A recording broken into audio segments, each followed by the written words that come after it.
I'm Loreta Young. I now live in Taiwan.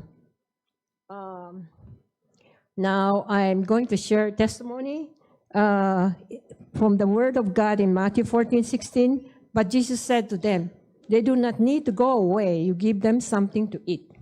Matthew 15:32, and Jesus called his disciple to him and said, "I feel compassion to the people because they have remained with me now 3 days and have nothing to eat. And I, Jesus, do not want to send them away hungry, for they might pant on the way."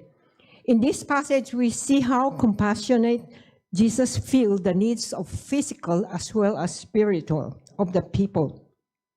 In God's plan, there is no coincidences. He makes things happen or allows them to happen. 5 years ago, when I went to Philippines for 2 months short-term mission, we'll be teaching gospel song with dances, and this young girl ran to the back and cried because she has not been eating for 2 days.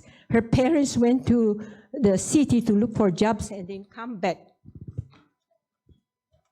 I soft-boiled eggs for breakfast in my bag, and I peeled it off and gave it to her, and she almost suffocated. And in my desperation, I uttered this prayer: "Next time, Jesus, if there is a mission trip to Philippines, you must have a feeding program, and I will go, and book me in." I have totally forgotten my utterance prayer, but Jesus never. Now, in my great surprise, I landed here.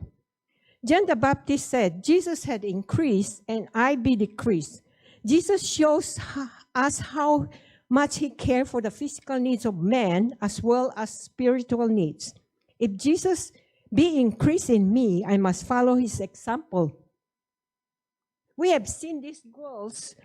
Many of these girls, they are sexually abused by their brother or father, and I heard that they hardly have foods. And so vitamins is very much necessary to give to them. However, I have my struggle. When will I give these vitamins, because the schedule is so full?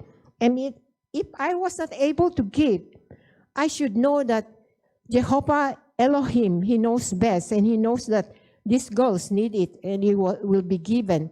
So finally, I was able to give all the vitamins to these girls.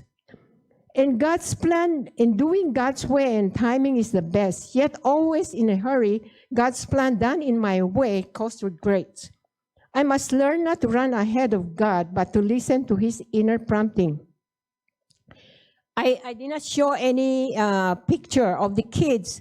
We have feeding programs, and the first feeding program, we have lesser kids.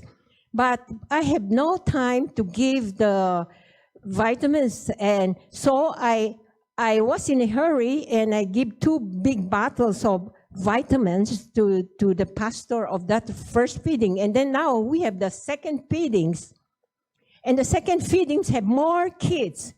And I find out that I was in a hurry, and I give almost all my vitamins to the first feeding.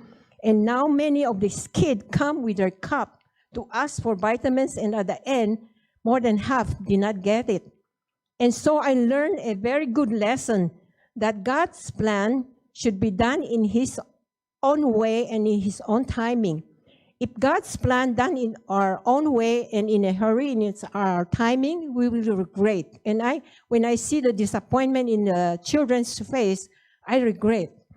But I was praying these few days for God to give me words about these kids. And God gave me Psalm 9:18. "For the needy shall not always be forgotten. The expectation of the poor shall not perish forever." Thank you.